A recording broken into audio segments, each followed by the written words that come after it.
আমি ঐশিকা দে। আমি ক্লাস 10-এ পড়ি, ক্যালকাটা গার্লস হাই স্কুল, যেটা আইসিএসই বোর্ড।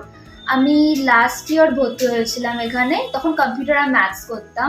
তো এখানে যখন নির্মাল্য স্যার, সুজিত স্যারের জন্য আমি লাইক কম্পিউটার ম্যাথসে খুবই ইন্টারেস্ট বাড়ে। আমি এগুলোতে বেসিক্যালি উইক ছিলাম, তো ওগুলোতে খুব ভালো হওয়ার পরে এই বছর আমি লাইক পুরো সায়েন্স গ্রুপটাতে নিয়েছি, আর কম্পিউটার তো আছেই। তো যখন আমার প্রবলেম হয় আমি টিচারদের সাথে অ্যাপ্রোচ করতে পারি, আর এক্সট্রা ক্লাসও অনেকগুলো পাই, যেটা খুবই বেনিফিশিয়াল হয় আমার জন্য। যেগুলো যেগুলো প্রবলেম হয় সেগুলো যদি রিপোর্ট করা হয়, তার বেসিসে ডাউট ক্লিয়ারিং ক্লাসেস দেওয়া হয় অ্যান্ড এটসেট্রা এরকম দেওয়া হয়।